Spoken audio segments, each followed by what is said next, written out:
我很想问，人为什么需要艺术？这个问题好难哦！你怎么给我开大绝啦？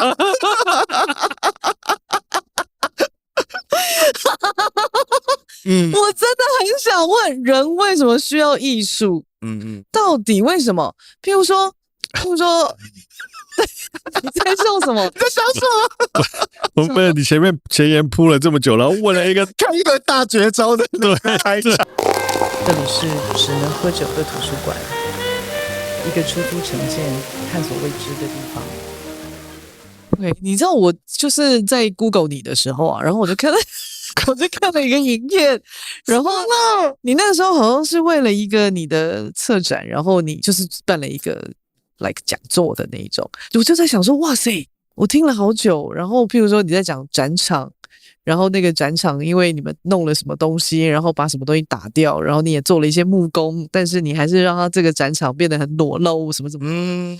然后听完所有东西的，我心里想说，所以你到底要讲什么？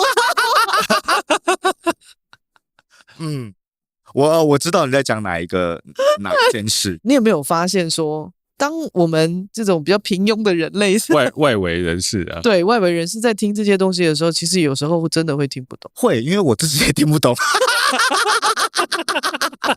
就是你自己也听不懂。当然了，我觉得这个事情在很多的我觉得在不同的情境之下，有一种我忽然理解到的一种瞬间。我举个例子，就是譬如说，就是我其实是空降到欧洲，空降到巴黎，就是因为我以前并没有留法或者是在国外念书的或工作的经验，我是因为到巴黎驻村完之后，我觉得我好像想要在人生30岁的时候有一个转折，我想试试看，如果我可以待在国外一段时间会是什么样子。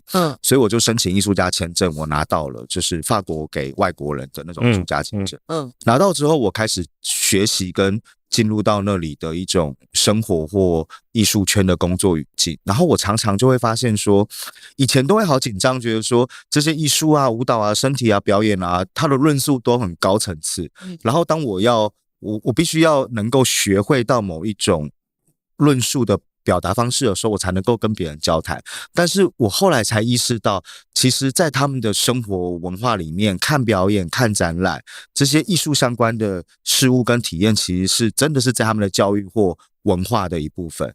所以他们平常并不会用这一种当代腔或者这种高级的那种艺术腔的方式在诠释跟理解事情。当然会可能在学院里面因为需要的关系，但是平常业界我们譬如说艺术家或艺术家策展人在交流的时候 come on， 我们是在讨论事情，我们不是在办学术研讨会。对，所以其实我们的沟通的目的都是为了让彼此理解在我们对于这些事情的想法是什么。所以我就会发现其实那个 vocabulary 我可能可以持续学习那一些专有名词它背后的意义，但是当我在表达的时候的我使用的那些词汇，其实它不需要这么的那样子。对，但是这个东西当我有时候又回来台湾要表达或转译这些事情的时候，我也觉得我也学习到这样的一种差异，然后面对到不同的群众，它其实会有不同的。我可以问你一个问题，就是我先前情提要一下就是说，因为我看了很多，譬如说很多大师，然后他们就说，从不知道去年还今年开始，今年开始我们进入到9离火运。然后呢，它是一个运势的问题。Anyway， 它是一个到这里，没有，你听我讲完，这个很有趣哦。他说，接下来有20年的时间，文化跟艺术会蓬勃的发展。这跟唐国师的水平时代概念是类似的吗？类似。可是我就一直在想一件事，就我不管它是不是蓬勃发展，我很想问，人为什么需要艺术？这个问题好难哦！你怎么给我开大绝啦？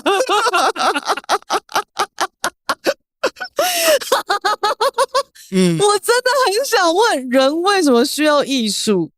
到底为什么？譬如说，你在笑什么？你在想什么？我们你前言铺了这么久，然后问了一个看一个大绝招的开场，还以为要讲什么东西，就问这个问题。哇塞！怎么了？他怎么了？他很好，这问题很好，这问题很好，这问题其实很好。怎么了吗？呃，我是用一种非常平庸的角度在看这件事情啊。我知道我为什么需要，我也知道我为什么喜欢，可是 in general 来说，到底人为什么需要艺术？我为什么要去听你们讲那些当代腔？我到底为什么要去进入你们的世界？到底为了什么？然后我有需要吗？其实这问题我有答案，因为我想过很多遍。OK， 对，因为我又基本上把这样的行业当成自己的全职工作嘛，所以那种对于人生的自我怀疑，就是这些转变。我后来给自己的答案是，原来是因为有艺术这件事情，所以人们重新意识到原来我们是有想象力的，就是那些艺术它变成了一些想象力的在场证明。我觉得我讲的好好哦，这个剪成那个短影音啊，就是原来笑死！原来是这样子。OK， 所以譬如说从最古典的表演的形式，或是说我们在讲什么什么壁画，你知道，就是很古老，就是从那样的东西，或是到什么希腊的悲剧，什么派别的绘画，什么之类的，这些东西一直到现在，它其实都是在表达这件事情。对我来说，证明人类是有想象力的。对，它是想象力的在场证明。那我问你一个问题：什么是想象力？好难啊！我的意思是说，我好奇，到底什么是想象力？就是譬如说，我有时候对于文字，我会有很多不一样的感受，我就有很多不一样的想象力嘛。我有很多的画。其实这个问题我也有答案。哎呦，对我来讲，想象力它是人们有问题的在场证明，就是人们对这件事情有疑问 ，OK， 有不满足，或觉得不够，就是人们对这件事情有怀疑的态度 OK， 所以想象力就出现了。所以我在想象，我在思考，我在幻想，我在我的脑袋里面 picture 一个什么样的情境，这些东西都来自于我现在在意识到一个当刻现场当下的时候，我发现something 不是我可以解决的，或是它超过我现在能够理解的范围。所以其实你觉得想象力其实是代表你其实是在怀疑现在的现实。是，因为你对现实，你意识到这一个当刻的现实，你对它抱持怀疑，它可能是一件事，它可能是一个情境，它可能是什么事情这样。那你有怀疑自己吗？每天啊，每一天？那你怀疑自己什么？我觉得当然不一定是跟自己从事的工作有关，也可能跟个性有关，但是我很矛盾，就是我是一个行动力很强的人 ，OK， 但是我常常又是一个这样做好吗？这样做对吗？我真的可以这样子吗？我非常非常非常的矛盾，在这个层面上，所以那一个自我怀疑跟就是我自我肯定跟一心不乱的那一种往前，我知道我要做什么，我就会去做的那一种状态，常常伴随着这种这样好吗？这样好吗？这样对吗？但你还是做了。有时候还是会做了，有时候觉得如果不行，失败了，或者是想错方式了再说，对，但是先做再说。有时候就是不做，你怎么知道？在你身体里面根深蒂固的、无法撼动的信仰是什么？我想我需要一根实体的烟。我的信仰是什么？无法撼动的路是自己走出来的。什么意思呢？我觉得机运啊，或者是环境啊，有时候运气啦、上天的帮忙啊、时机啊，这些东西都非常重要。这一个路是自己走出来的这个信仰，其实是我来自于我自己的日常生活的练习，跟我自己的生命经验里面，我常常是用一种非常土法炼钢的方式来测试我的怀疑，或者是解决什么问题。我曾经有一段时间，因为接触行为艺术之后，我也开始对舞蹈产生兴趣，但是我并不是一般的那种所谓舞蹈科班生，或者是职业的看舞蹈的观众，或者是我反正不是那个舞蹈圈子的人。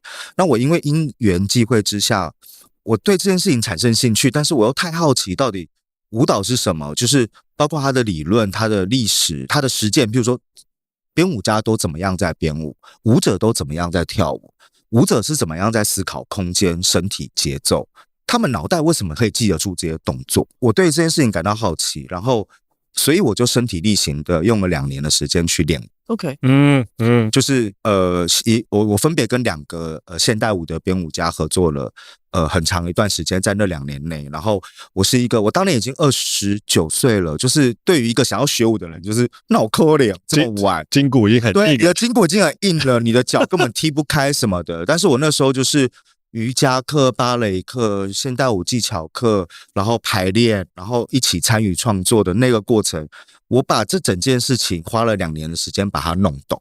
我的目标并不是要当职业的舞者或是一个编舞家嘛，我的目标可能还是想要做live art 或是行为艺术或其他表演的事情。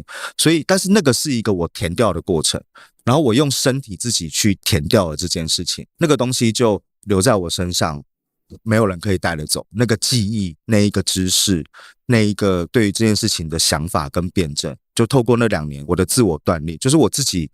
我都是这种类型的，我都是对这什么事情我想要去处理它跟解决它，我就去。你觉得你是一个务实的人还是疯狂的人？我都是。那你的画面是什么呢？我的画面是，我是逐渐变得务实的疯子，就这2件事情都存在，但是它在比例上现在会比较务实一点。那疯狂的比例呢？现在疯狂的比例是因为现实条件，你有很多人需要照顾嘛？对，就是譬如说，有时候我不能够自己想做什么决定就做什么决定，我可能需要照顾同事的感受。我们一起工作，所以我不能够一意孤行的只做自己想做的决定，类似像这样的事情。你以前就不会照顾别人的感受的？以前比较不会，现在有好一点吗？一点点，一点点。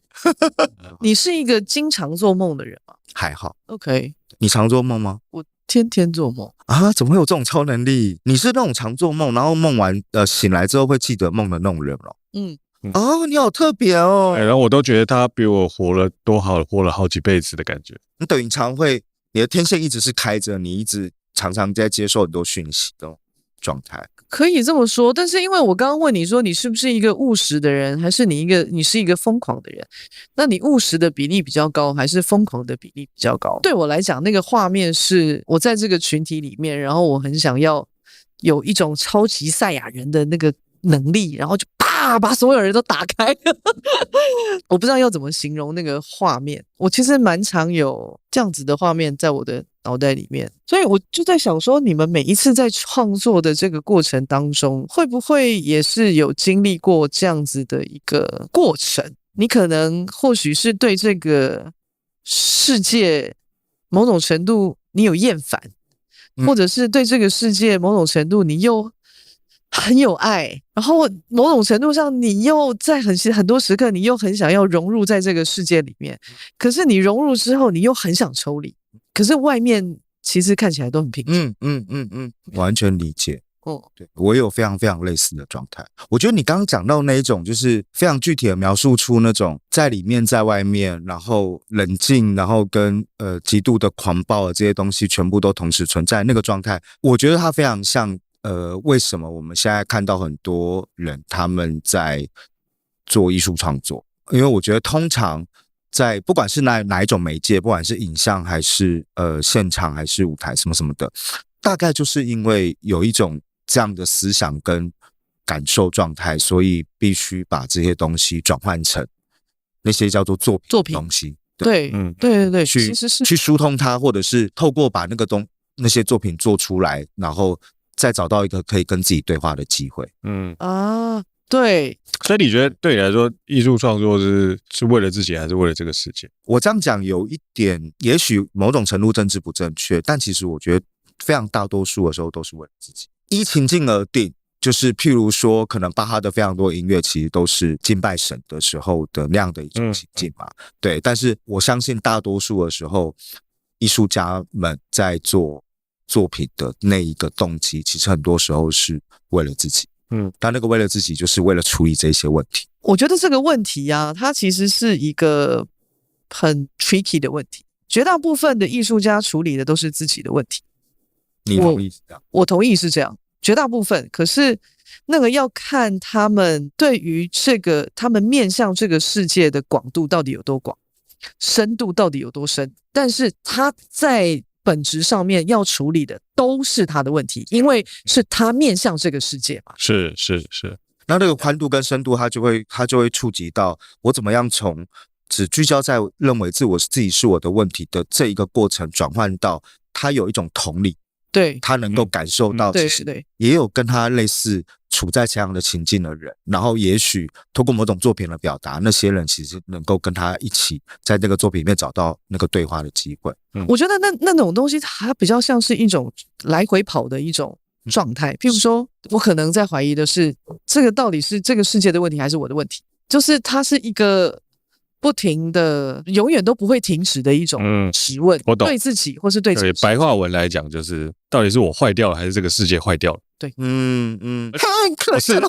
我试着不要用当代腔来讲这个东西。这个时候呢，你就是得逃。对，因为我们常会怀疑啊，就是我今天看到一个东西，我心情很不好，是我的问题还是这个世界坏掉？有很多时候其实不是我坏掉了，是这个世界坏掉了。有的时候，但是有的时候你不免怀疑自己坏掉了。对啊，对，然后就会这个中间就有很多情绪嘛，会有很多不满啊，对啊，对，看谁不顺眼啊，那个情绪不见得地方可以消化，没错。所以就把它弄成作品。在看艺术家的作品的时候，他每一个时期出来的东西，你就会知道说他大概现在处在什么样的状态。是通常就是艺术家就是刚刚讲就是在解决自己的问题嘛，他面向这个世界的时候，他看到的问题，或者是他有很多的情绪，有很多想要解决的问题，然后他把他的不满透过具有艺术创作这个形式去把它做一个作品出来。对，那通常看的人对我来说是我自己的理解啦。你如果也是在同样的频率里面，时代，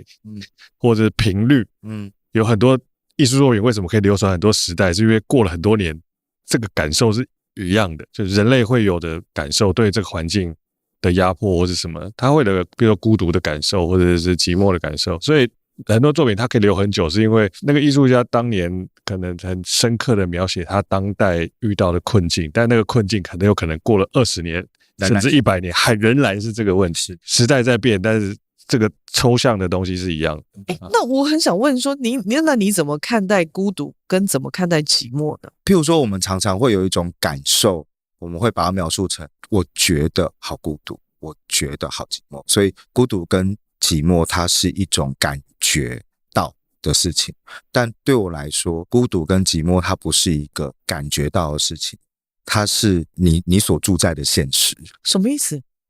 我理解你。孤独跟寂寞其实是一个很长的常态，就是热闹其实不是。一般来讲，我们可能会理解为孤独跟寂寞的另外一面的这件事情，其实他们不是常态。我曾经读过一本书，就是我在底层的生活的那一个纪实记者，他写过一个就是一本研究的书，他在研究集体欢愉是什么。对，对。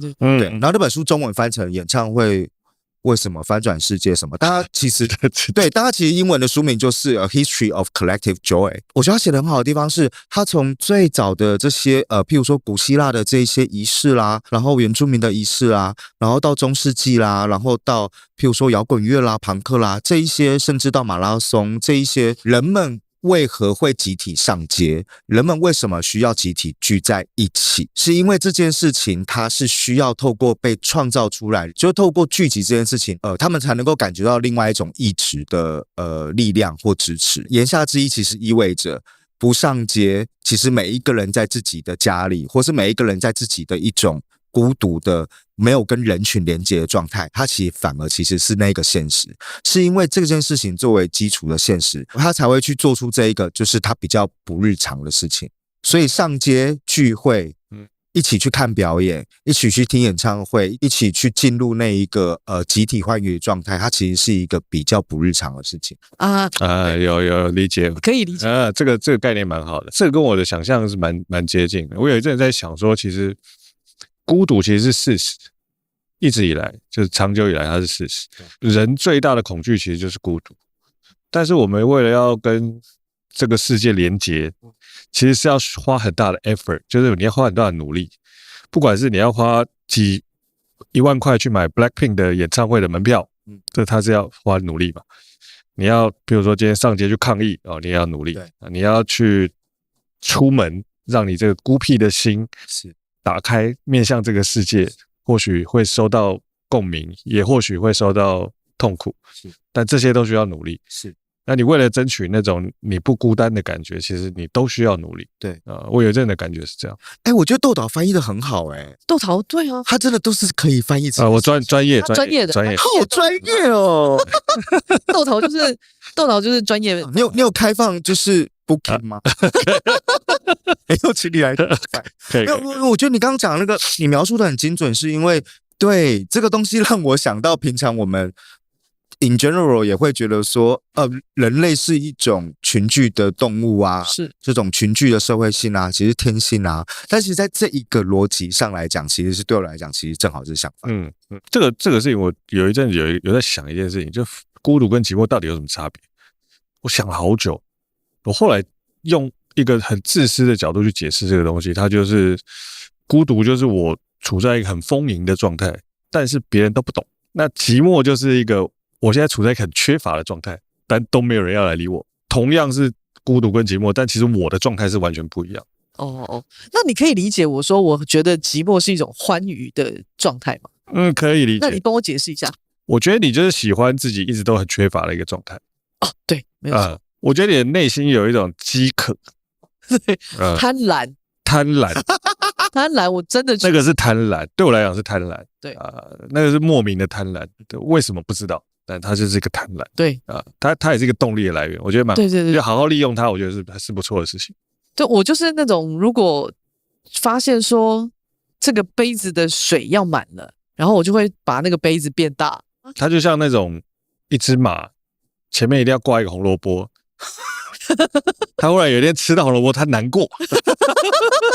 你再挂一个吧，挂前面一点，我不要挂那么近，挂远一点。就是我追到了，我就不好玩了，不好玩然后我就是一直会去设那个我追不到的。他可能是 enjoy 的是那个追求的过程，而不是那个结果嘛。对，我完全不在乎结果，我在乎的就是永远都是那个过程，我喜欢那个过程。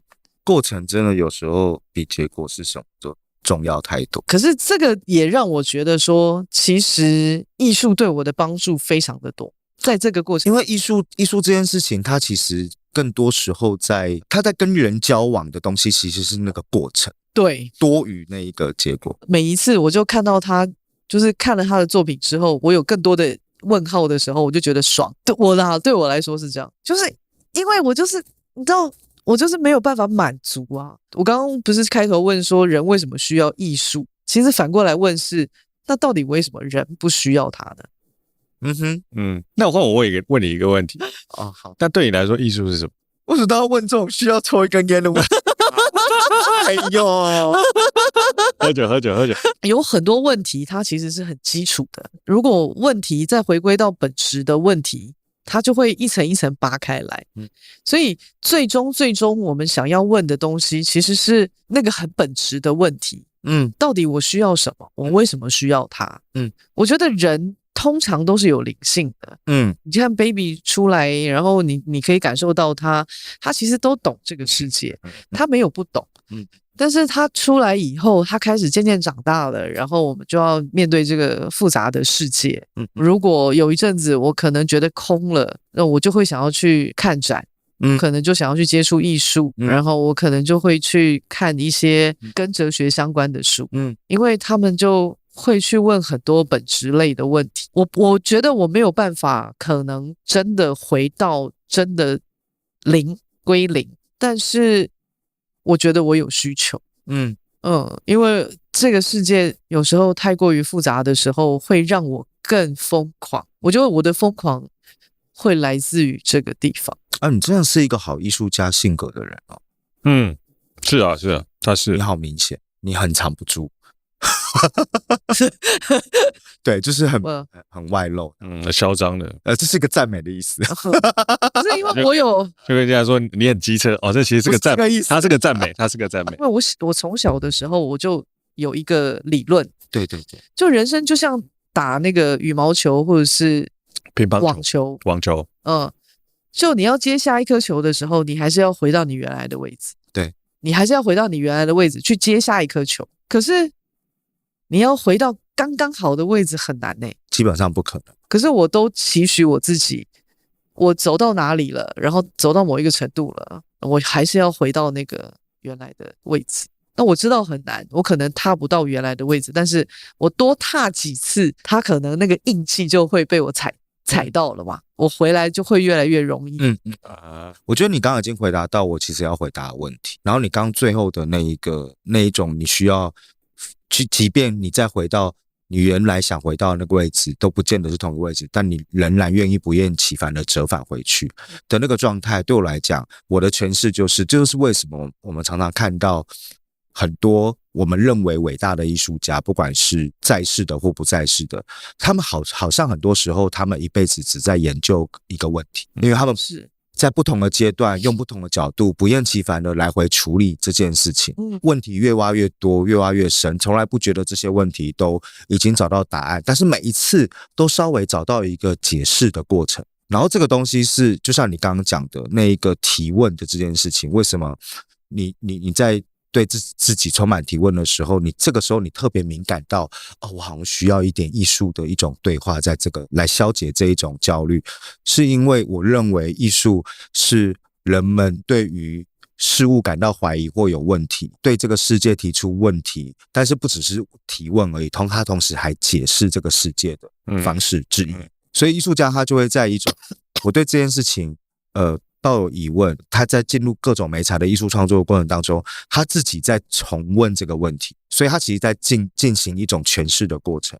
是，其实是。那你觉得艺术家到底都在解决什么问题？艺术大家都在解决脑袋里面的问题。什么是脑袋里面的问题？艺术家解决问题都是他脑袋里面出现的问题，那些问题就是来自于现实，但是他在现实当中他无法解决，就是人类的困境。对，所以那种困境类的东西都不是我现在做什么样的实体肉身的举动就一定能够改变或一定能够转换，但是这个问题有困扰到他，所以他在脑袋里面产生这些问题，所以这些问题激发了他开始想说，那我来试着看看我可以怎么样去处理它，所以那个创作的过程就。但你觉得艺术家是在解决问题吗？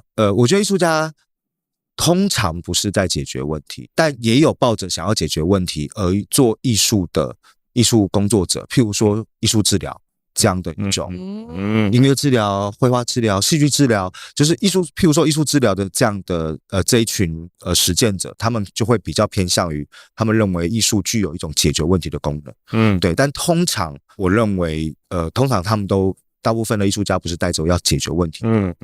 对，那比较像，我觉得那感觉比较像有艺术情怀的科学家，之类的，就还有一种研究精神，还有一种实验精神。对，我觉得艺术这个东西对我来说比较像心法，它不是一种方法，心法比较难，方法比较容易。心法是一辈子的，方法是阶段性的。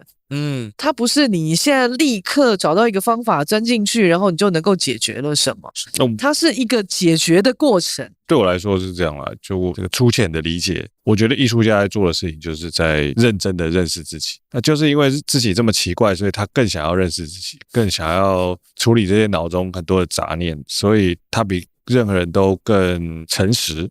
但也就是这种很诚实的在面对自己的这个状态，我觉得很多时候他其实是最值得跟大家分享但因为有很多人，比如说创业家，他解决就是商业上的问题，或是这个市场的缺口，他没有在解决自己啊，他都在解决这个世界的问题。但是我觉得对我来讲，所有的艺术家，我自己在看，就是他都在解决自己的问题。比如说他看了这个世界为什么这么奇怪，我为什么这么多烦恼，为什么一天到晚在怀疑我自己，我到底发生什么事情，他都在解决这件事情。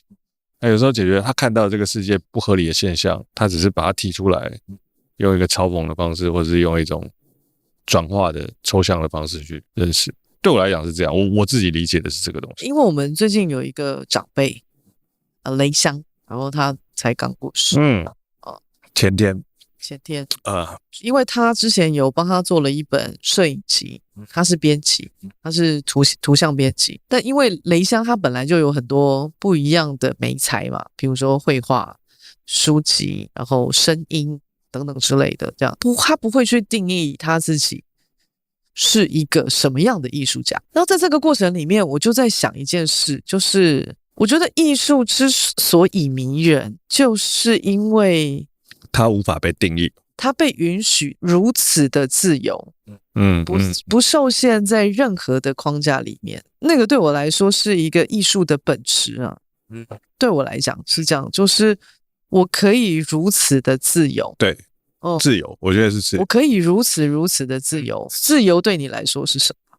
对自由的追求是那一个想象力能够滚动的一种动力。怎么说呢？就是说，我们刚刚一开始提到那个想象力的艺术作为一种想象力的在场证明这件事情，就是它对我来讲，是因为人们对于很多事情产生了在这个现实当中他尚未看到、感觉到跟获得的事情，所以他去想象另外一个空间，他去想象另外一个世界，他去想象另外一个剧情，他去想象另外一个情境，然后透过这样的一个想象，他某种程度也可以说，那个想象力它继续扩散或是要去的地方，它其实都具有一种对于那个自由的追求。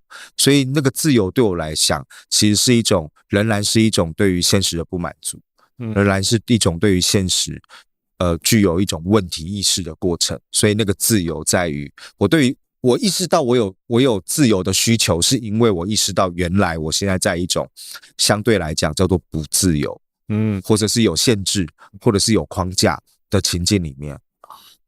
我很喜欢七等生，我也蛮喜欢的。我很喜欢七等生，可是七等生是所有这个世俗里面最不被人接受的人。他的文学作品出来的时候，就是很多文学界的人批判，就是伤风败俗啊，你怎么这么没有礼貌啊，没有这么道德的框架啊，什么之类的。对，我很喜欢他，因为我觉得他很对得起他自己。我觉得这个世界上所有的艺术家，他们其实不停的在过滤自己，他们其实每一天、每一时、每一刻都在过滤这个世界跟过滤自己。我们太多的感觉了，可是我们没有细细的感受。我刚刚在想，我刚刚在想说，你们两个这个高来高去的路线，我们的听众到底听得懂？怎么办？可是我刚刚一直在想，我觉得我今天很疗愈。我懂，因为我知道你们是用你们的会的语言在进行一个外星人的沟通，然后我在想说，那这个外星人的沟通，这个地球人有没有办法接那个电波？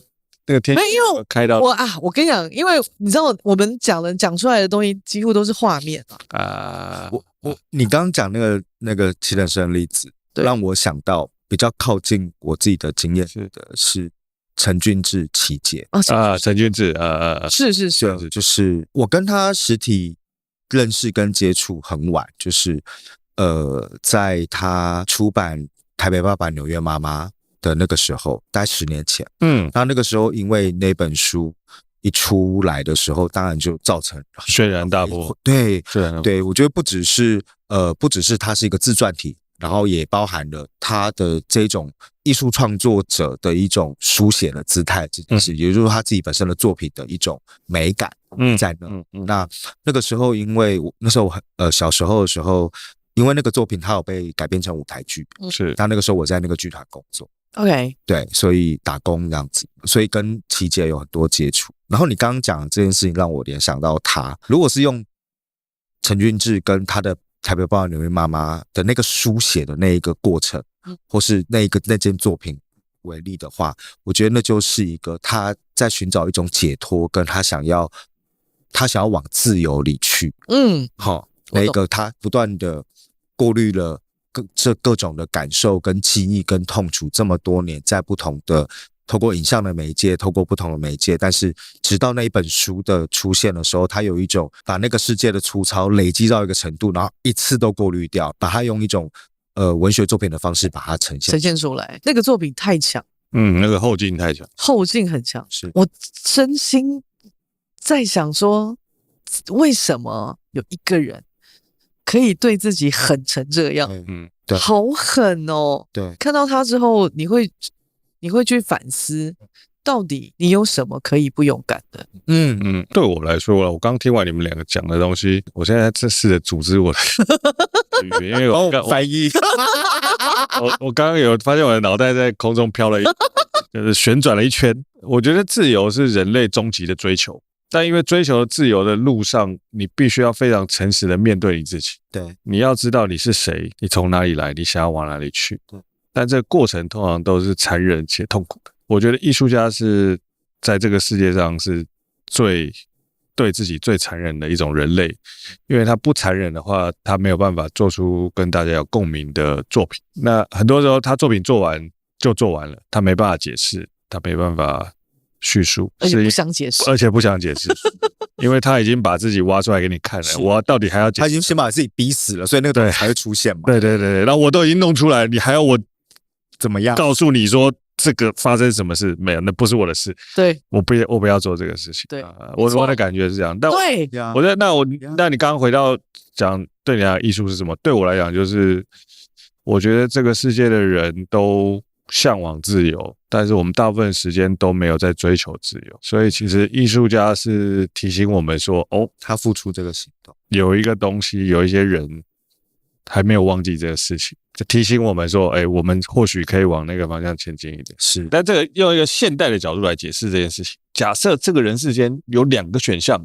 一个叫自由，一个叫赚钱，你选择哪一个？不能是一体两面吗？不行，就只能选一个，或者你可以选 percentage。先后顺序的话，先自由吧。但你可能就会没赚钱赚很多年，没有赚钱很多年。我有过这个过程，对，就是我当年去巴黎驻村的时候，因为那个驻村是6个月限定的一个 program， 所以驻村的过程当中，我逐渐的体认到，哇，我真的好向往自由，我好想要能够继续再花一段时间继续做这些我在台湾可能没有办法做的事，再次遇见那些我在台湾可能没有机会遇到的人事物跟体验，然后包括怎么样做我自己想做的艺术创作，但是以在台湾以外的这个地方开始为我的基地。我想做一个全新的尝试，是在我30岁那一年左右的时候，觉得那我有没有可能为了这一个向往自由的跟追求它的这一个热情到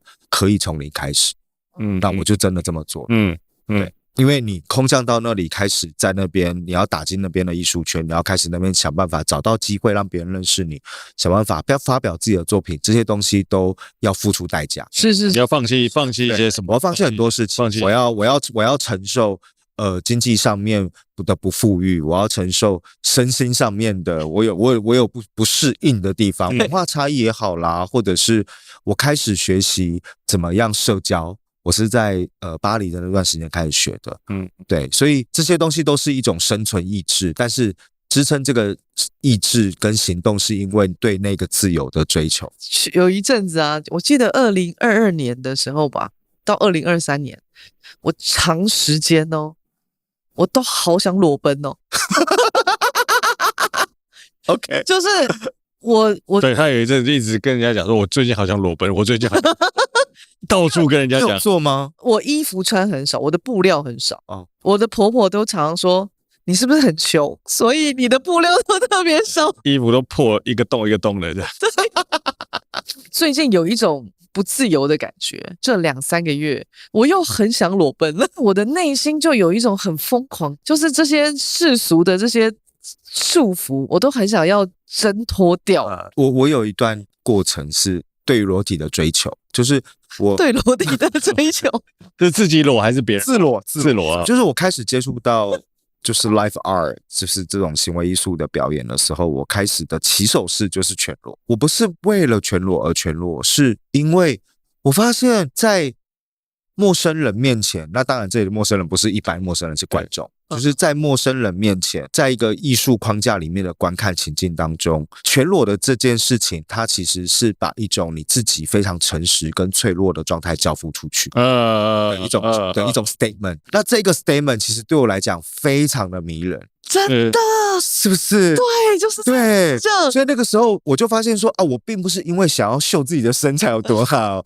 然后才裸体。虽然说那个时候身材蛮好的，对，但是因为我发现，在那样的一种表演情境里面，那个裸体的状态是透过这样的方式找到一种和观众来交换一些非常非常隐晦、跟脆弱、跟私密的讯息。所以讲到这里的话，接下来你要帮我们翻译吗？不是，我们要进行一个全裸的内容吗？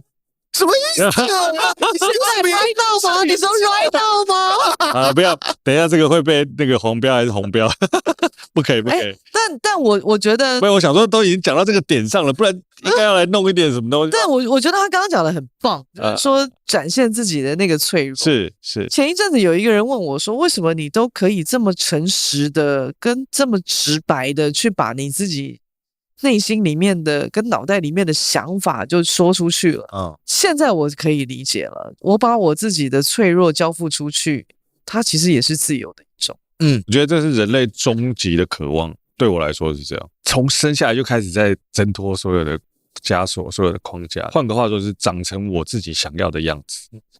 但是一直以来就是会有各种外力是去给你钳制、去给你枷锁、去给你框架。但我后来就是活到这个年纪了，以前小时候很不理解，活到这个年纪忽然有个感受，就是或许这些框架跟这些限制是一种考验，是考验你到底真的有没有那么想要自由。那你做过为了追求自由最接近全裸的事件是什么或状态？哇，这对我来讲是一个很困难的问题耶，就它不是个容易的事情。然后我就在想说，我最近觉得有感受到这件事情，大概就是我觉得我没有办法在我想哭的时候很任性的哭出来，非常困难。我可能很传统吧，就觉得男人不应该哭什么之类的。他就是有一个莫名的框架，他有个标签，譬如说他是一个标签在你身上，我是男的，然后就会伴随来说啊，我不应该展现我的脆弱，就是他有一个很世俗的框架在我里面。但是其实有的时候我会想哭啊，然后我意识到说，为什么很想哭，哭不出来，或是没有办法在众人面前哭的时候，这个过程其实是很难过的。然后我就觉得那个时候我很不自由。然后我如果真的哭出来的时候，我忽然觉得哇，妈的，老子是没有在怕的这个事情。像我前几天他刚刚讲那个雷江过世嘛，对我来讲他是一个很重要的长辈。我虽然跟他没有多熟，就是以世俗的角度来讲，一年见面的次数可能一次，但是在某个程度上，你觉得这个人跟你的灵魂非常接近，就是很接近，因为他信任你。对，然后他要走的时候，你就会非常的伤心。然后像我昨天晚上，我女儿就问我说，在旁边跟我讲一堆东西，然后我就处在一个就心情很不好的状态，我处在那个情绪里面，但哭不出来，不敢哭出来。对，好难哦，那个东西好难。这可以剪特写吗？为什么？我们今天不是要攻他吗？我们自己哭，什么意思啊 ？Oh my god！ 到底为什么我不就哭出来就好了吧？到底有这么难吗？为什么这么难？我为什么要为了觉得我，比如说我是个家长，我是个爸爸，我应该要展现我很成熟的那一面，为什么不能就像一个小孩子就哭出来好了？结果是我们两个人先哭。妈呀！干嘛？因为你刚刚提到的一个，你觉得你必须 hold 住没有办法哭的那一个画面，是因为刚好你的孩子在旁边。是孩子在旁边吗？我有时候在想说，到底是不是真的是孩子在旁边？我觉得也不是。其实不是，它是一个借口而已。它只是一个借口，就是大家可能任何人在旁边我都没办法。那到底是什么？因为他想要 hold 住。对，但那个 hold 住到底是为了什么呢？然后我为什么要这么不任性啊？我在想这件事情，我有时候觉得，到底为了什么？为什么你不可以就简单一点，就是想任性就任性，想嚣张就嚣张，对，然后想要收敛就收敛，你没有办法控制自己。我们常常在讲那个词汇，譬如说嚣张，很多人都觉得说嚣张就是不好的，然后任性就是不好。嚣张是一种 glamorous 啊，you know， 姐就甩你，姐就这样如果我真的想要嚣张的时候，我就嚣张。对，其实很多时候很多人是不行的，你知道吗？为什么？我那么完全没办法理解。我慢慢开始观察人类之后，发现原来人类就是很多时候不是不行。为什么？因为我自己会觉得，可能大部分慢慢观察人类。对，因为我想说，对你不是人类的，我常常非常疏离的在分辨，就是人类的世界在干嘛这样。譬如说，对于情绪的表达或对于想法的表达这一些可以任意的这种随着感觉还不见得感受，有时候随着感觉，随着一种表达上的自由这件事情去表达各种情绪或讯息的时候，我常常都会觉得。哦呀，就是你感觉到什么，或是你现在感受到什么，就像你刚刚讲，你就是可以1:1的，不是大部分人都是可以这样1:1的直接表达出来或说出来。那我慢慢的开始认识人类跟观察人类之后，发现，其实大部分的时候原来不是，是有困难，还会很多考量，是很多时候很多考量，很多角色，很多社会角色跟框架、责任等等的。有时候我觉得也不是。真的什么社会给你的框架，有时候是自己给自己的框架，没有人告诉你说你一定要怎样才可以按自己的个性成为一个帅气的人、称职的爸爸、称职的伙伴、称职的学生、称职的老师，但你自己会告诉自己说：“哦，我是老师，我不可以说太离经叛道的话；我是学生，我不可以讲一些以下犯上的话。”他是有一个社会的氛围跟框架。告诉你不可以这样子，但其实很多时候你去想说，真的是这样吗？其实很有可能不是哦，就是很有可能那个东西是你自己给自己的。对，没有，很有可能是，一定没有啊！对，你这么外露，很有。我后来想说，很有可能是，其实是你自己去臣服于你想象中的这个社会的框架，然后你把你自己像一朵花一样开了之后，大家会忽然觉得，哎呦，这个人好特别啊！对你来说，你是个自由的人吗？实体验。我觉得我有阶段性对于自由不同的感受跟解释。我当初做过一个决定，我要追求某一种理想上我自己个人诠释里理想上的自由，所以我觉得我可以从零开始抛下在台湾可能已经有的工作或人脉的累积到法国去。那现在也一段时间了嘛，也大概6年7年了。我现在开始对于自由的想象跟理解又到了另外一种方式去，因为譬如说现在我可能更常移动在东亚跟西欧之间，法国跟台湾之间，大部分跟台湾的一些工作上的连接都是扮演策展人的角色，所以在这个工作角色上，因为你要去组织事件，你要去规划节目，你要去跟艺术家开会，你要去帮艺术家找资源，然后实现他们的梦想，然后帮助他们在创作上面能够我们怎么样一起并进跟合作，这些过程都让我觉得我好享受，因为我觉得我很有成就感，但是我也好痛苦啊。对，就是因为自由开始跟妥协这件事情常常伴随在一起。对，是有时候自由不只是一开始是要用付代价换来的，自由是要不断的协商你才能够持续保有的。我在做这一些策展的工作的时候，就会跟我在做艺术创作的时候的那个脑袋跟状态非常非常不一样，所以我在服务艺术家，或者说我在跟艺术家一起合作，我在跟其他的国家的艺术节的策展人或剧院的机构在进行这些对话跟工作的时候，这些都是协商的过程。但是我知道我要争取什么，所以我必须要进入那一个协商的讨论。所以你很牺牲吗？我觉得我没有很牺牲，对，我没有很牺牲，但我很愿意痛并快乐着。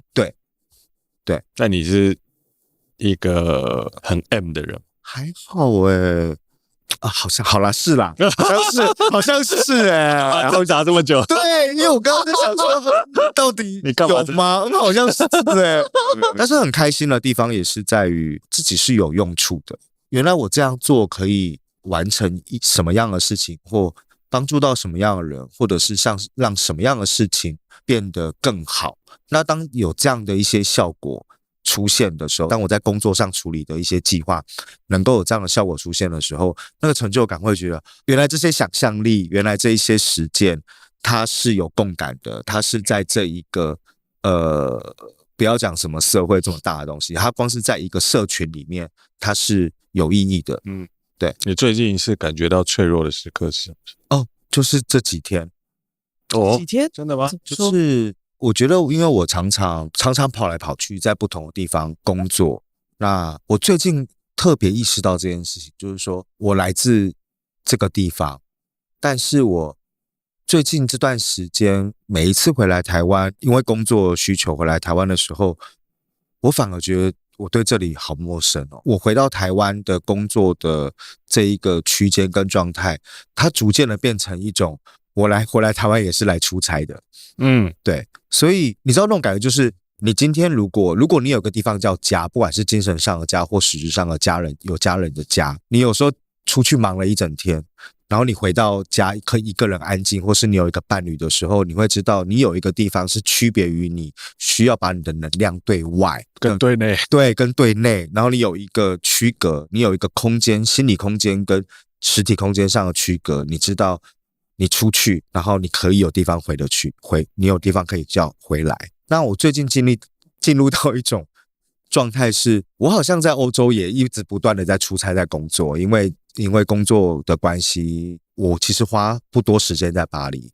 我过去这一年，我基本上在欧洲都还是在跑来跑去。回到台湾会有一种就是，那我回到一个很熟悉的地方，我应该理论上可以比较放松，我可以回来享受美食，我可以这样，可以比较安心的，比较安心，这是我熟悉的场域。对，但忽然这段时间，我突然发现到我回到台湾的时候，我觉得我好像也在欧洲出差的那一种频繁的状况，所以我忽然之间进入了一种，那个我可以回得去，那个叫做比较像家的地方，那个对内的地方，突然在哪里？我突然有点找不到，然后这一个突然意识到它好像消失了的那个状态，让我感觉到有点蛮脆弱，就是我回到台湾工作，好像似乎也不太有机会可以放松，或者是找到一种自己对内的空间。你怎么开始从事艺术的？因为刚刚听起来，你其实在做艺术之前，你其实过了一个很混杂的生活。对，我的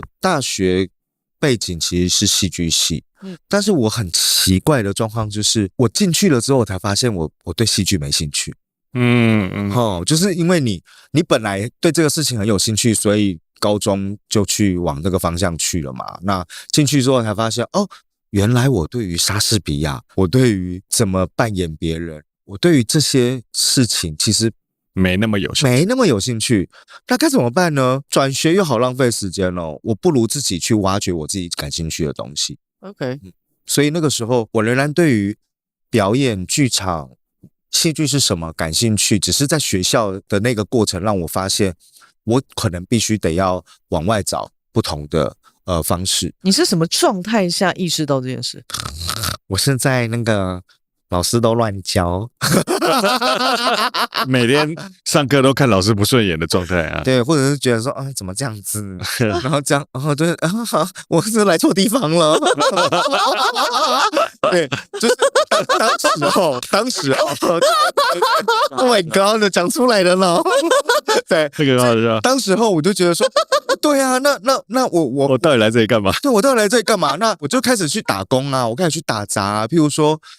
那个时候就发现说，很多剧团都需要义工嘛，因为搞剧场都很穷，真助理、各种助理、导演助理、小道具助理、服装助理、剧本助理，什么助理啊？助理如果就是刚好是那种大学生，又不用付他钱，然后对大学生来讲又是一个学习的机会。我当时就是那样的状况下，我到处可能去参与不同的剧团的工作等等的。然后我慢慢发现到，其实我对于剧场的创作、戏剧的创作不见得感兴趣，但我对于跟一群人一起工作，我觉得很有趣啊！你是喜欢的？是，我是喜欢跟一群人。好酷，你 I 人呢？我 I 人，可是我却觉得我跟一群人工作，我找到救赎，我找到成就感。Oh my God, why？ 对 ，I don't know 。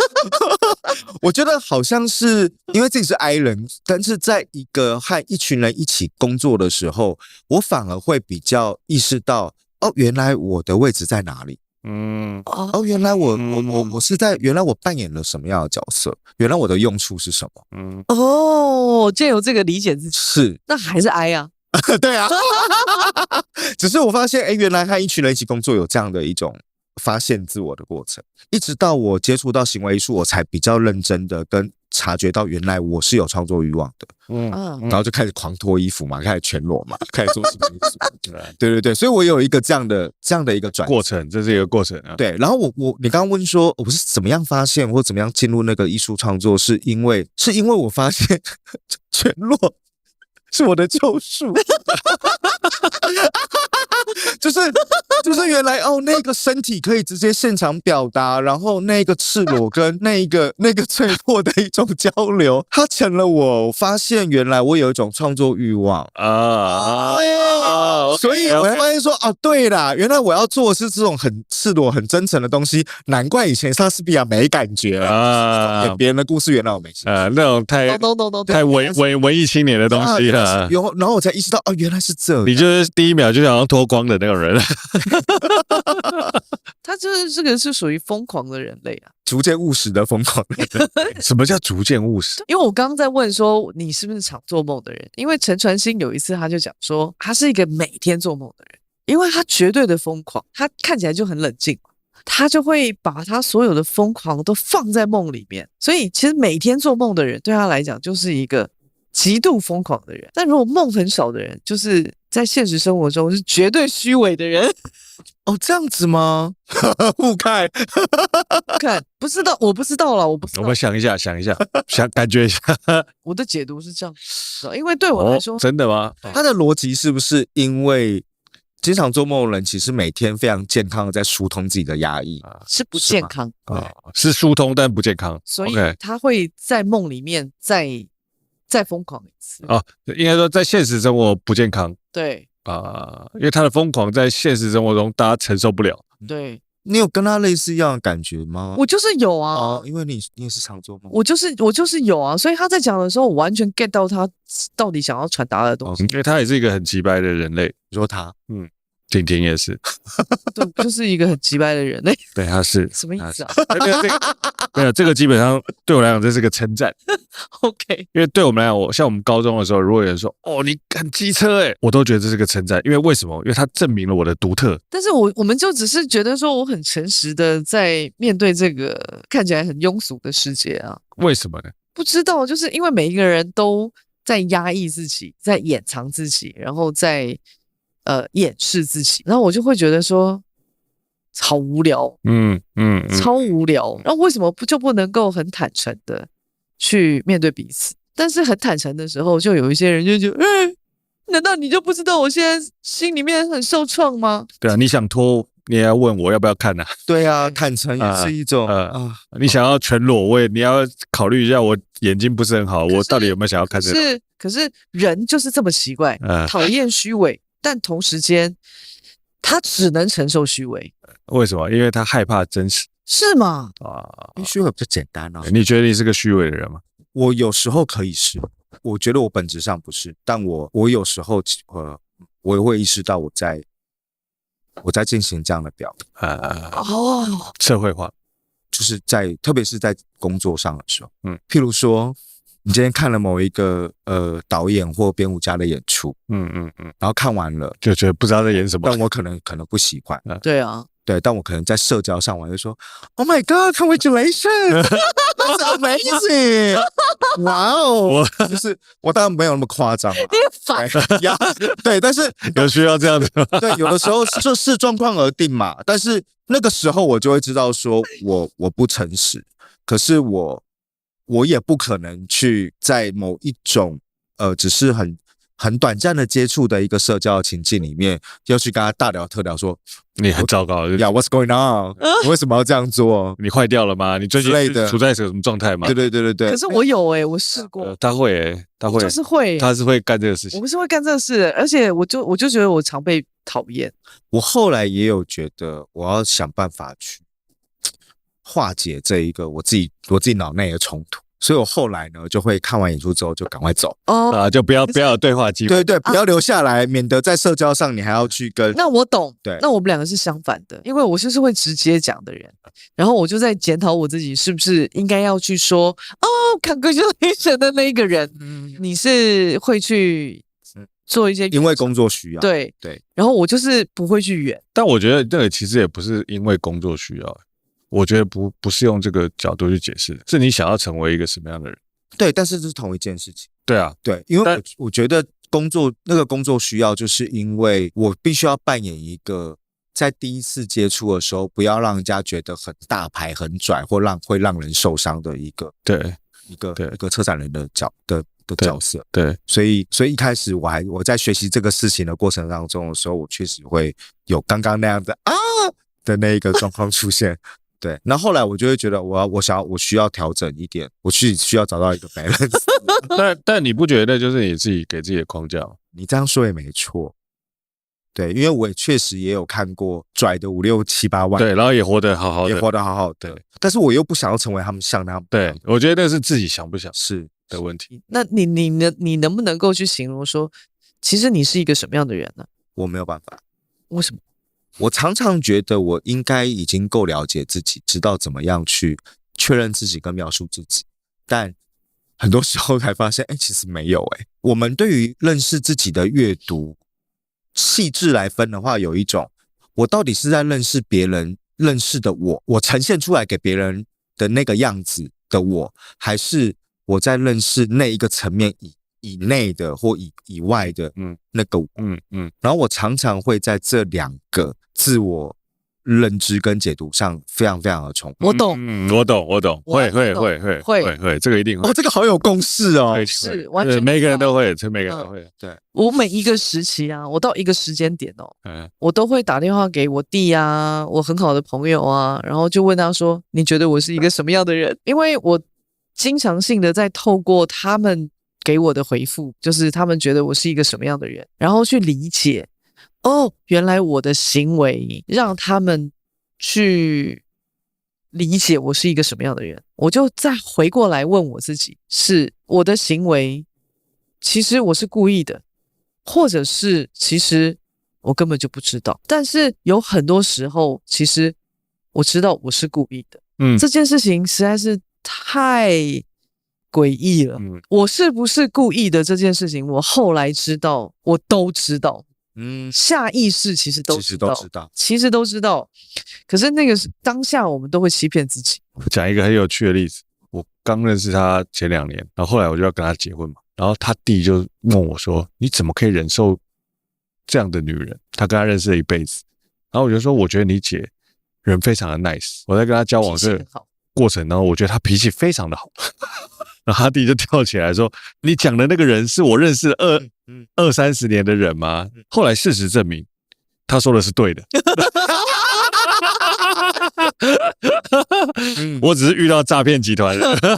他呈现给你，在那个时刻呈现给你是那个特别对阅读上。对，但我当年就傻傻的就相信。我跟你讲，人呢其实有太多的面向，然后他其实在做每一件事情的背后都有他想要达到的目的，或者是有个意图啦，不要说有一个意图或者有一个目的，而是他有一个理由。他刚刚讲的就是我们交往2年，然后我都没有发脾气，那是因为我知道那个时候他比我还脆弱啊，因为那个时候他女友刚过世嘛，他前女友才刚过世，那时候很脆弱，超级脆弱。那我觉得对我来说，他比我还要脆弱啊，所以对他我就会有比较多的包容，那个是我能做到的。可是那是不是真的我？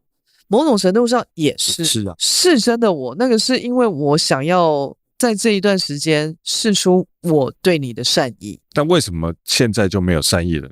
等等，对啊，你不会脆弱一辈子吗？我不会。对嘛？你脆弱一辈子，那就等于是你懦弱一辈子啊。所以换句话说，是因为你看得起我吗？呀。你们这样这个 moment 我都在投射我跟我 partner 之间的所以是因为你看得起我，对啊，所以你才变得几白。不是，我觉得2年的脆弱够了吧？哇塞，这没有办法反驳我操，这句话好狠！我觉得我完全是被一个诈骗集团所就是诓到一个，就是没有办法。我能够接受他人一时的脆弱，但是我接受不了他人一世的软弱。哇塞，这讲完之后，我就突然要硬起来了，不能软弱啊，就不能软弱啊！哇塞，行啊，如果我觉得你是一世的软弱，我大概就没办法啊。哇塞，这是另外一种 PUA 吧？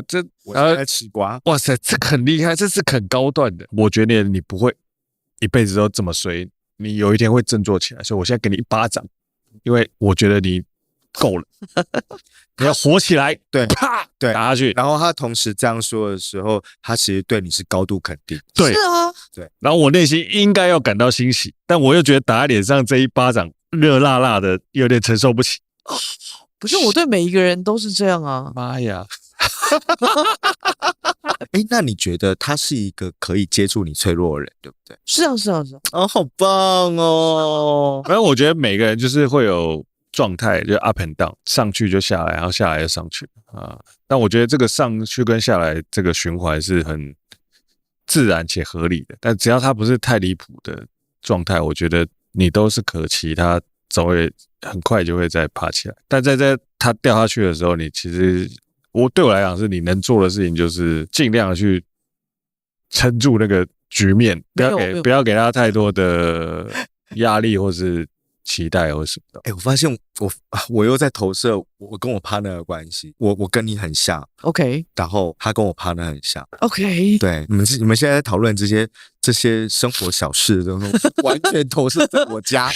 我在巴黎的时候就是发现是这样子。那你觉得你是一个坚强的人吗？这是一个非常好的问题，因为我觉得我大多数的时候是一个脆弱的人，我是一个有自己内在产生自我坚强机制的人。什么叫做内在产生？就是别人不服我一把，我也要自己站起来，或是没有人要把我的碎片帮我拼起来，我也要自己想办法把它粘起来。为什么？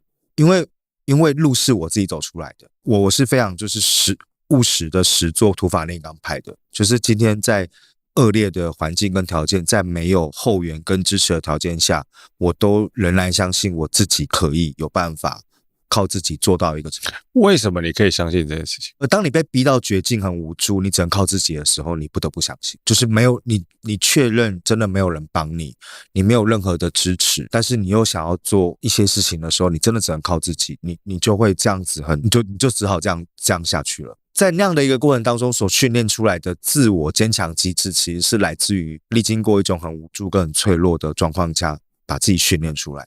我从小到大，我的想法只有一个，我不要靠别人栽培我，因为我依靠不了，但是我知道我可以自己栽培我自己。我真的很像，对，是这样子，对，就是这样。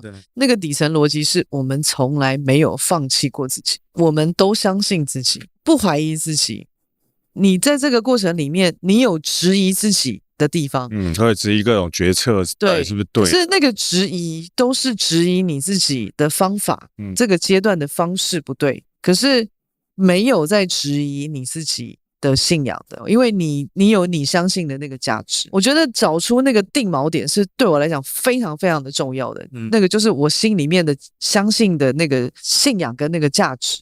当我定锚点定在那个地方的时候，所有的一切的质疑都是过程，然后你就可以一直往前走。我觉得我们两个都大概就是处在这种状态。对。那对你来说，你的 motivation 的来源是什么？看状况，有的时候是不服输。为什么你不服输？不服输表示说我占了下风，或者说我输掉了。那意思就是说，那一个得胜的或者是占上风的那个事情或状态，它是我不认同的。然后那个不认同，不是只是我喜不喜欢一个人这种不认同，它可能会牵涉到我的中心点在哪里，我的信仰，我的价值是什么，而我不认同这样的做法。同时，我认为一定还有别的做法，那我要试试看。但你可以用白话一点解释说，你为什么这么不想要输吗？譬如说，我曾经有从一个不是做艺术创作的工作，就是我在艺术圈做行政工作或企划工作，转型到做创作工作的，然后后来又做策展工作，这些不同的转型。那当我在每一个自我转型，不是别人叫我转，我自己转的，因为我自己发现了我自己更想做什么的时候，我会有一个转型的过程是，我为什么不想输？以这个为例来讲的话，就是我不获得任何支持，我不获得，就是没有人看好我，然后甚至很多人会觉得说，这样可以吗？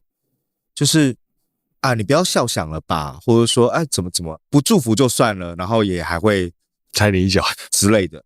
对，那时候年纪还小，然后会觉得那个不服输可能比较在于一种个人的战斗意志，会觉得说，难道这种不行吗？那我就自己来试试看啊。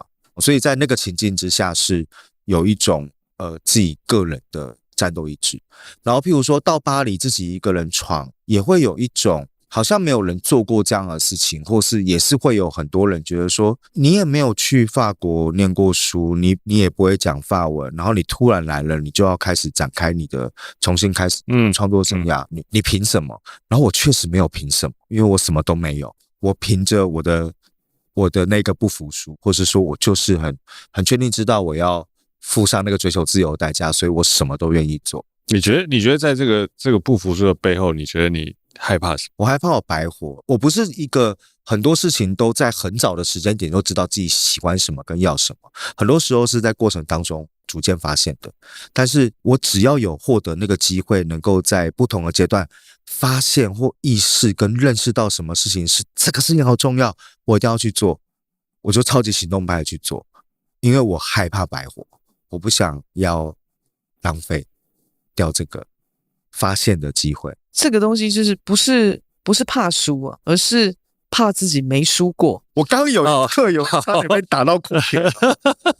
输没关系，真的，输了没关系，我知道我自己会再站起来，一次又一次的输都没关系，我就是他妈的一次又一次的站起来。没错，就怕我这一次站不起来。没错，没错。其实那个所有的一切跟外界看待的那个输赢都无关。好，那我知道我要问什么。你为什么这么害怕你站不起来？如果假设你想象的跟他是想象的是一样的，其实很多时候我都觉得都不要站起来，很多时候都觉得我哭点又来了，很多时候会觉得好难哦，好想放弃哦。我觉得譬如说我们刚刚在开录之前有聊到，就是你进入到一个工作系统，不管那个工作系统是什么，它都会有一种制度，然后在那个制度就会有一种工作的逻辑跟游戏规则。很多时候你做创作，或者说你在做展演的策划的这些工作的时候，很多时候它都不是只是在专注在艺术的生成，很多时候是这一些如何把艺术呈现出来，它可能跟市场的机制有关，它可能跟一个机构的一种工作系统有关，很多这一些，或者说很多时候跟一群和你工作的同事有关，你的每个决定，你如何推进这件事情，都跟和你在一起工作的人都有关的时候，你要去顾及到这些很多不同的细节，很多时候都会有一种觉得好难哦，真的好难哦。那我并不是说只有台湾才有这一些所谓的很机械性的一种系统制度，每个地方都有。但每个地方它可能化解的方式不一样，很多时候有文化差异的问题，或者是很多时候我作为一个亚洲人，我在欧洲做这些策展工作的时候，我有一个我是亚洲人这个牌子我可以打，所以我可以去打一种就是我是 Myro， 我是一个少数族群，所以在某一些议题或是话语权的一种争取跟协商上面，我其实相对来讲是有一个我知道我要去怎么去对话这件事情，利用你的优势。对，我会有一种把我的弱势转成优势的一个状况。但是回到自己的家乡，在这边工作的时候，我要面对到那个文化情境或那个系统的情境是不一样的，因为我毕竟不是一个上班族出身，或是在什么产业系统出来的这样的一个工作历练嘛。对，所以这些事情都充满了挑战。对，然后这些挑战常常都会觉得好，我想要站起来，我就想要躺在床上耍废，或是如果跌倒，那就躺在那个雨林里面1个月好了，好像也没有不行。但是常常让我觉得不能够这样子躺下去，我要得站起来，是因为我珍惜跟我认识身边有一群在跟我一起努力的人。我刚刚有个想象就这是很没礼貌的问题，你害怕被人家瞧不起吗？不会，以前会。以前为什么会？你没有支持，你没有援助，你没有伙伴，然后你一个人，你面对到一个人，然后原来没有人看好你的那个事实，以前会害怕，那是一个事实啊。对，就是那个害怕，并不是那个害怕被瞧不起或害怕，那个害怕是在于原来这是事实，那所以我就开始一路往前，所以现在不会了。但我觉得那个就是你理解到那个是事实的时候，其实是某个程度上，他看起来很绝望，但他也有可能，你换个角度来讲，他也有可能是你所有成长的动力来源。是啊，是啊，是啊，而且那个意识到原来这是那个时候的事实，并不是他忽然之间降临的，是你本来觉得有，其实是有一群 support 的，你懂我意思？那个东西是一种啊，原来没有你忽然发现的，忽然发现了，Oh shit，你本来就没有嘛？但你觉得你本来有哦？以为你本来有，我懂那个意思。对，你本来觉得有一群人跟你站在一起，你本来觉得有一群人支持你，你本来觉得你在做的很多事情跟决定，大概不是一个人就能够完成的，而是因为有一群人跟你一起。但后来发现，没有其实自己是怪他。你那个时候很绝望吗？有，我有绝望过，大概是10年前的事情。但我觉得那个意识到原来孤立无援是一个现实，然后你刚刚说它变成一种成长或转变的动力，这个过程也很重要，因为很多时候啊，就在我的经验里面，我看到有一些人，他们想要追求自己的梦想，可是他们没有认清事实，因为他们在没有认清自己的所处的那个事实的时候，又觉得我应该可以怎样吧，然后他们也非常非常努力的去追求那个梦想，但是可能也不断的受到很多挫折，然后对，然后这个时候我就会有一种有没有认清是现实事实还是有差。我的伴侣他从小学音乐，然后他曾经梦想过自己要当个音乐家或钢琴家。他很早就意识到自己应该不会成为在学校里面最顶尖，以至于进到顶尖学校成为音乐家的那一个路线。他有才，但他觉得他的才不至于到大到让他变成一个顶尖的音乐家。然后所以后来他就选择念文学，然后后来他就变成在学校里面教书的老师，他教法国文学，但是他仍然没有放弃过，或者是他仍然喜欢听音乐，甚至是喜欢亲近艺术跟看展览或者音乐会。因为非常非常喜欢的，他非常喜欢看表演，他喜欢看舞蹈，喜欢看戏剧。然后我跟他在一起之后，我曾经有一段时间问他，因为他常常都会抱怨他上班好无聊上班好无趣我生活没有目标然后每天都只想着说我这周末要看什么表演，因为这些东西对他来讲是他的日常生活当中仍然可以觉得精彩的地方。我就有一次我鼓励他说，你要不要中年转职？就是去追求你喜欢的工作。你既然这么喜欢表演艺术，你要不要去巴黎的哪一个表演艺术剧院场馆工作？那他就可以把你的工作跟兴趣结合嘛，那这样不是一件很好的事吗？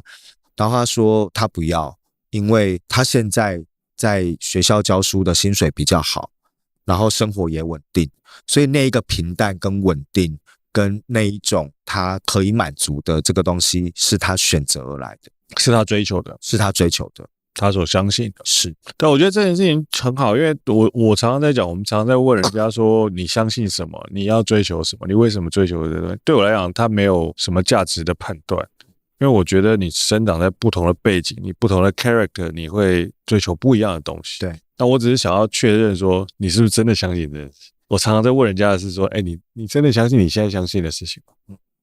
但你现在相信的东西是什么？我现在相信的事情吗？你说我最近吗？或者我不是你最近，就是你现在统整到现在，你相信的东西是什么？问别人都毫不手软，忽然被问到，会不会碰触到第二个哭点？不会。在回答问题之前，我们要讲一下工商服务一下。我们今天要宣传的是台北艺术节，想了这么久，对，台北表演艺术中心，请你当策展人，你要有策展人的责任，没有错。大家如果不小心听到现在的话，你就会发现说，哇，我们聊这些艺术跟人生的这一些体悟有多么的美好。那么我就变成主播。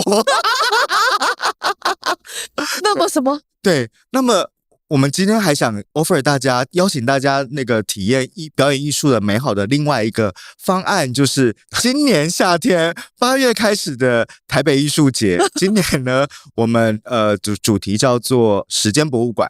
我们把整个策划的一种轴心围绕在我们怎么样去认识自己，然后认识自己所处的时代，而认识自己所处的时代的方式是透过回顾各种不同的历史。对，而且那个历史可能不是一种 history， 所谓它的历史，可能也是 herstory， 可能也是 layerstory。各种不同的族群的历史，它可能被淹没的、被遗忘的声音跟记忆，这些东西怎么样重新再来，透过艺术家的一种戏剧、舞蹈或其他形式的表现，来让我们重新找到一个活在时代的在场证明。好讲得好好啊，讲得太好了！我帮你拍拍手。好了，以上当代腔结束了。对，有兴趣的朋友，待会可以去那个资讯栏对，看一下来，然后来剧场看表演。对，重点是你要去现场，我觉得去现场的感受是很不一样的。呀，就像你会很康的要逛 MoMA， 你才可以心领神悟到那一个开阔的境界，因为你到了那个现场。到现场，我觉得到现场是很重要。是我觉得我们现在大部分人都活在手机上面嘛，而且我觉得现在所有人，就像我们刚刚在讲那个 collective joy。就是集体的欢愉，那个欢愉有时候是要跟别人一起去到一个场域，是同时间共享那个 moment， 那个东西是一个集体的欢愉。对，这也是为什么我觉得剧场作为一种艺术的表现，其实是讲真的是非常非常迷人的地方，因为你是不是觉得说我们这个开外挂也太认真了？对，right？ 我刚刚前面几个小时都下班了，然后忽然又上班了，忽然间又对，忽然间要对那个 collective joy， 对，那个大家聚集在一起，一起经验什么事情，做什么事情的那个过程。我最近有个感觉，就是我活在这个世间的价值，就是用一个 holistic view 去看待人世间的所有问题。我自己的感觉。Holistic view 就是用一个全观的角度在看世间很复杂的问题。我觉得我的能力应该是去用一个全观的角度去诠释这个世间没有办法诠释的问题，然后让大家跟大家沟通。请问阁下是一种天使长的人格吗？什么叫天使长？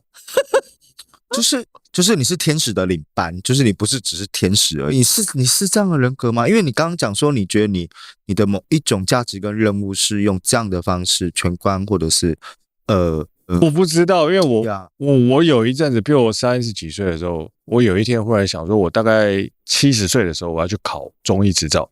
为什么70？为什么是中医？因为我觉得中医是一个太过于复杂的学科，需要有一点人生历练。然后你活到70岁的时候，你80岁的时候会发扬光大，所以我觉得70岁再考就好。那请问你70岁之前都在做什么？我做各种其他的事情，去理解这个世界所有的一切然后到70、80岁的时候就可以把它统整起来，用一种全观的角度去重新诠释这一切的东西。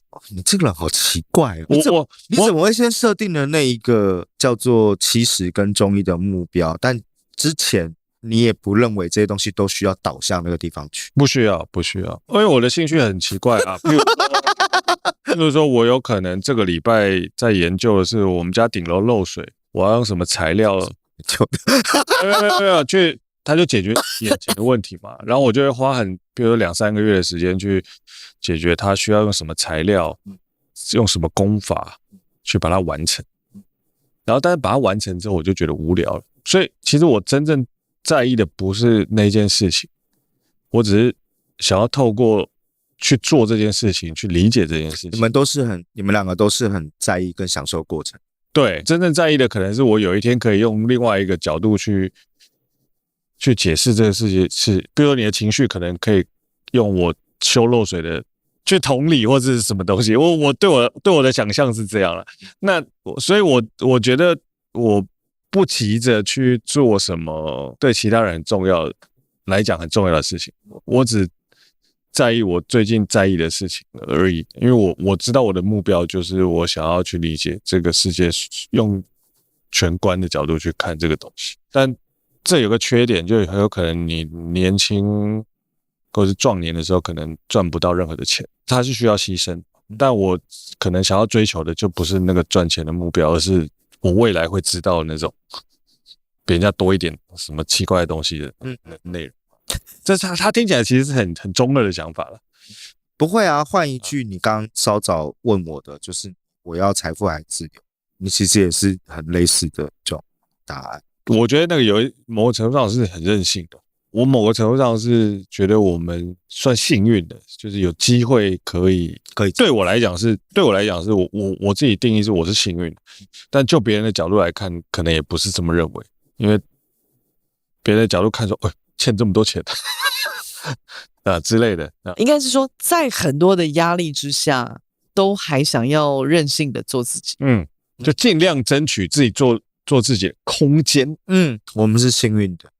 某种程度上，我觉得是幸运的是，我觉得是幸运的就是你还有余裕在这个过程当中去试着争取那些一般人可能觉得不切实际的、不属于你的、你不值得、你不应该得到的东西。但我就很想要去争取看我可以争取到什么程度。所以我知道雷波离开对你来说非常的难过，就是因为他就是一个这样子的人，就是一个那么自由的灵魂，有一个人在前面，然后你就会很相信这件事。我喝一杯啊，那个感觉就是你忽然在这个茫茫人海之中感受到有人跟你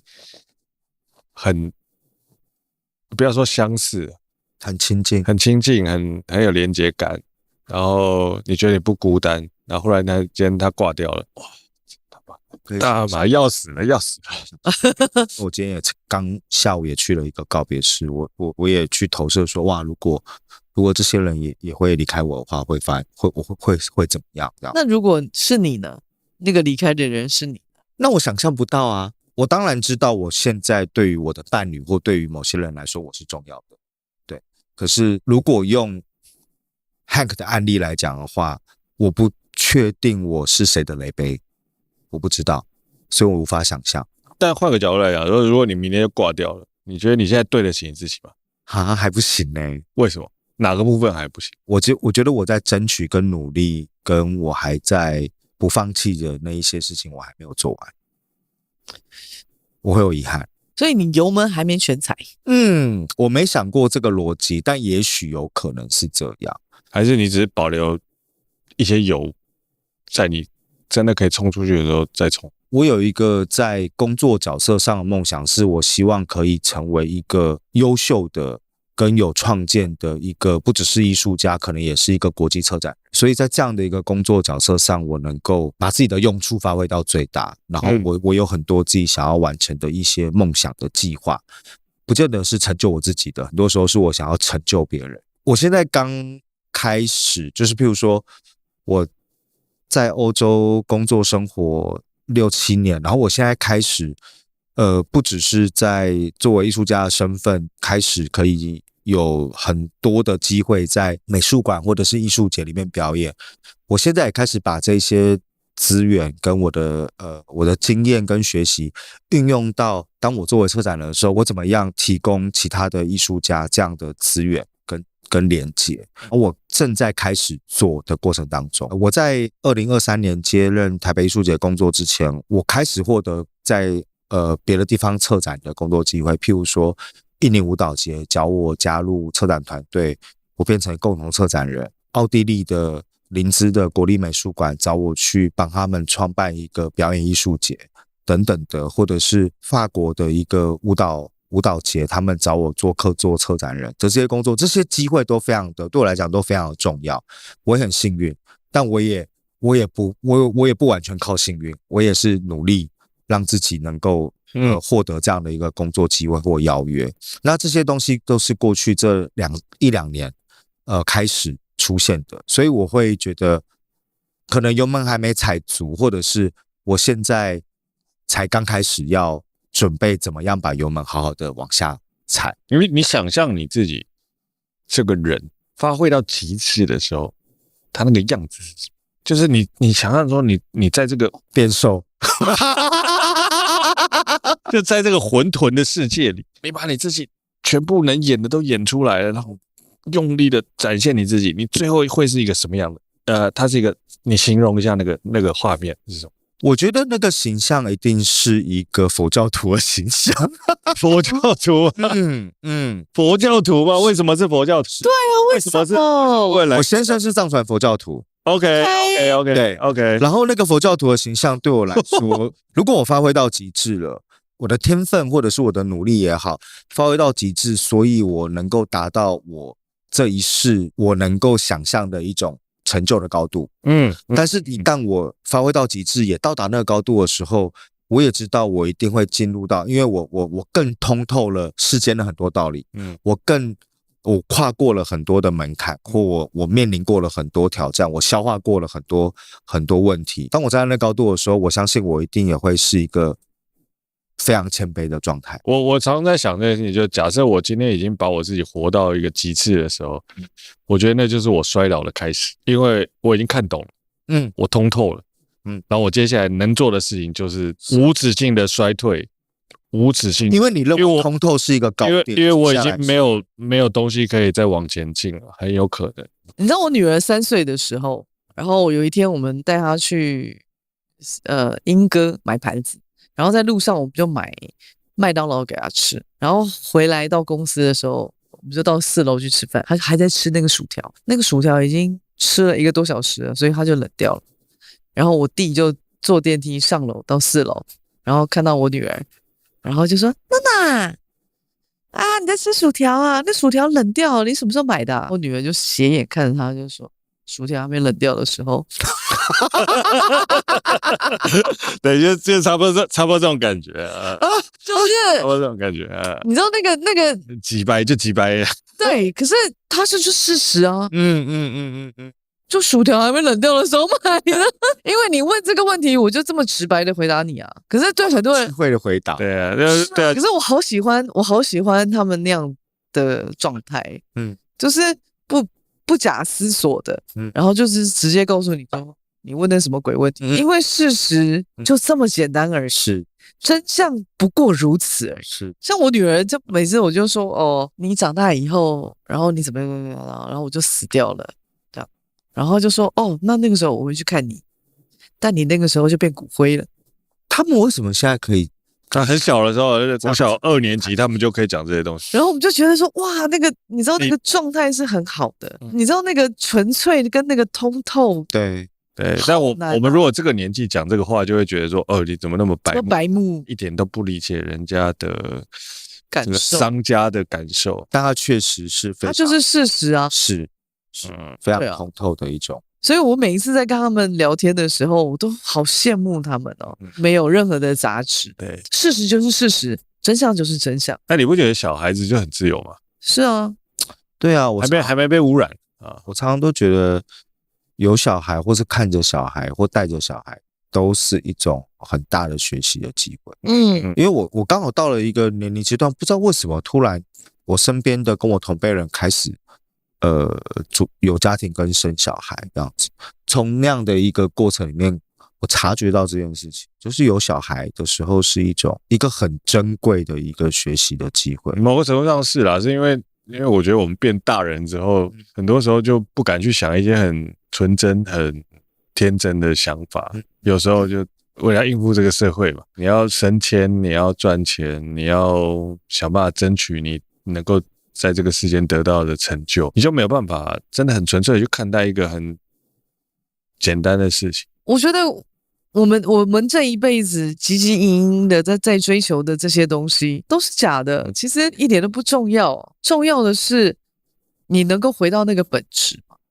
你能够回到那个原点吗？就像我刚刚在讲的那个打网球、打羽球的那个理论，就是我们在这个社会历练的过程当中，我们慢慢的去符合这个社会的期待，我知道怎么样做对我是比较好的，然后我们去忘记很多很基本的问题或很基本的疑问，这个问题可能我们心里都有疑问，但是我们再也问不出来了，真的是再也问不出来，因为他有可能有一点没有礼貌，对，不敢问，他有可能有一点失礼。我如果今天要跟你合作的话，我还问你这么失礼的问题的话，那听起来就是太不合理了嘛。就某个程度上是这样啊，某个程度上他背后的原因是这样。但是这个也是我一直在觉得说，我在看艺术家出来的那个作品，他们很多时候在问的问题其实很纯粹的，很纯粹，很纯粹。所以我们说，我们回到我们刚刚的提问，就是人为什么需要艺术？在这一个时间点，我如果再重新回来谈这个问题的话，我会说，人需要艺术是因为人一直都有一种想要了解自己的渴望，然后艺术能够帮助我们去一步一步的逼近那件事情。是，我也觉得是，我也觉得是。其实我也觉得，我们很多时候我们其实还是个小孩嘛，然后小孩子都可以问出这么离谱、不切实际的问题，然后你都会觉得说哇，好可爱哦，你好有趣哦，你都看到问题的核心。然后为什么我们长大了之后就问不出来了？所以我觉得艺术家就像小孩子一样，他们永远都保持很纯真的状态，质问自己，质问这个世界，质问所有的人，这件事为什么重要？为什么他长成这个样子？为什么会这样？韩国有一个导演叫李沧东，常常在说一句话，就是电影就是一个不停质问的过程。人为什么需要艺术？其实某种程度上，我们都在不停质问自己的过程。对啊，只是你觉得你在质问这个世界，没有，其实你所有的问题都在问，都在问自己，都在问你自己。人的一生都在不停的追索跟叩问，只是你有没有意识到说，你的追索与叩问的对象到底是这个世界还是你自己？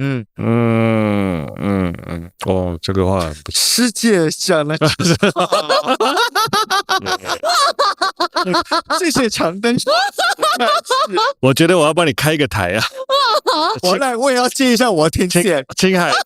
青海无上师啊！哇操！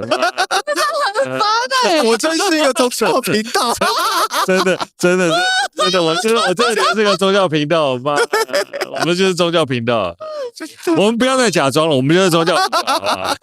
可是我觉得，我真的很感谢你今天来，缘分真的。我觉得我今天整个情感大爆发。有他平常不是这样子吗？我没办法，这个事情对我来讲太难，太哇，要逼哭他很困难呢，太难。我就是你都还没哭，他都哭了。然后真的是蛮有本事的。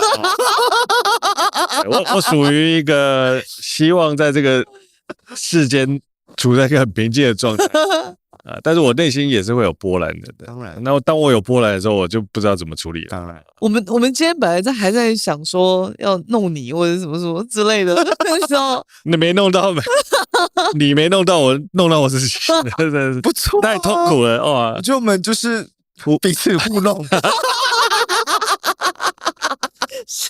互相吐槽求进步，好不好？好了，感谢啊，太开心了，今天晚上太开心了。